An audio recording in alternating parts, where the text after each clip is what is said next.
The Twin Ports is rich with art and culture. In fact, we have an independent film scene worth bragging about. I'm Edward Moody. Join me as we showcase some of the area's best filmmakers.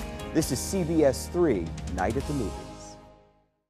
Hi everybody, I'm Edward Moody. Welcome to CBS 3 Night at the Movies. So the idea for this is to show off some of the really spectacular films made by independent filmmakers in and around this area, from directors to screenwriters to editors. We're going to watch their films, talk to them about them, and sort of get an idea for how they came up with what we will see on the screen. This area is teeming with talent, and we just wanted to take a little time to show off some of that talent to all of you. So we hope you enjoy CBS 3 Night at the Movies.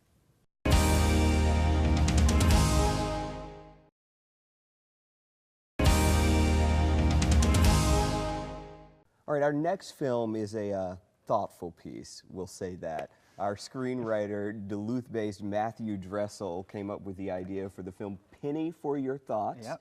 You wrote it, so tell us what Penny for Your Thoughts is about. Well, Penny for Your Thoughts is about a kind of precocious 10-year-old who sets up a business on his street. And it's kind of an unusual business, and then he meets an equally intelligent 10-year-old girl who kind of takes him on, and they have a competition. All right, so you're looking at capitalism, consumerism, the whole thing. Yeah. Yep, between 10-year-olds. Between 10-year-olds. Yeah. That has to play out pretty funny. Oh, yeah, it's got a good one. All right, so how did you come up with the idea for this script, for the premise itself?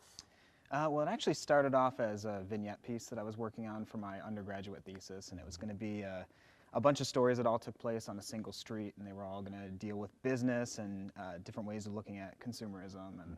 And this was just one of the vignettes. And when my thesis didn't work out, I saw that this was the strongest one to use. It seemed to be the best story, and it stood alone on its own. So I made a short film out of it. So, yeah. Thank you, Matthew. Yeah. All right, here we go. Penny for Your Thoughts. That was a satisfying ending to that film. Thank you. It really was. All right, so let's talk about the war between these two little people, these two kids. It really was kind of a war between them, right? Oh yeah. Yeah. I mean, it was kind of a battle of wits, and I wanted the ending to have like a strong punch to it. Like I wanted him to think of something that really just kind of knocks her out. Yeah. And so I thought the best way to do it was for him to use her own idea against her, and just kind of bring it back in a really powerful way. And then it was really important for me that the final moment bring back the kind of running joke of like the lemonade stand. It pays off for sure. Yeah. It does. Yeah. Matthew, thank you. All right, thank you. Duluth-based screenwriter Matthew Dressel, everybody. We'll be right back.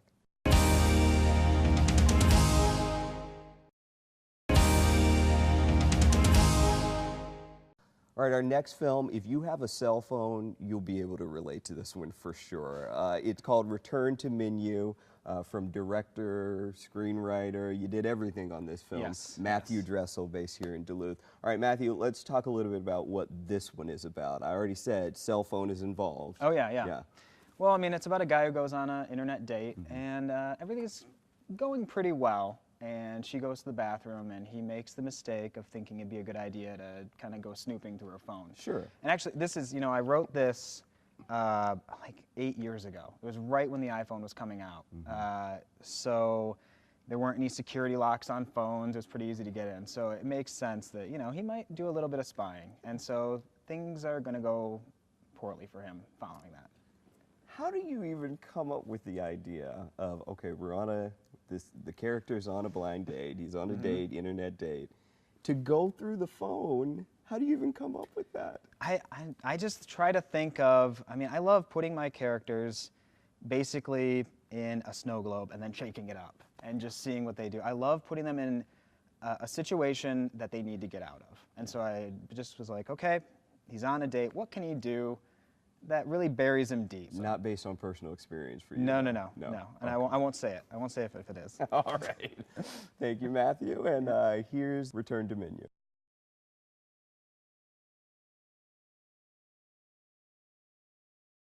Yeah, that didn't so much work out for him. No, No, not at all. That was pretty funny, though. Thank you, thank you. So you think of this whole, I mean, it's a series of things that have to happen to lead us to this hilarious ending. Yeah. Did you already know the ending when you wrote it, or did you write and get to that? Oh no, I didn't know the ending. No, I think it's when you're writing like a comedy of errors or something like this. I think it's fun to take the journey with the character and kind of write it, and it's like it's a surprise to me when it ends up where it ends up. So, so yeah, that's how I usually do my writing. It could be a warning for people who are dating. Oh yeah, Don't you think? Definitely don't snoop through somebody's phone. I mean, for a whole host of reasons, but you know, definitely don't do it because you might accidentally snap a picture of yourself. Or be sneakier about it when you do it. it. Yeah, definitely. Yeah. All right, Matthew Dressel, thank you very much. Thank you. Thank you. We'll be right back.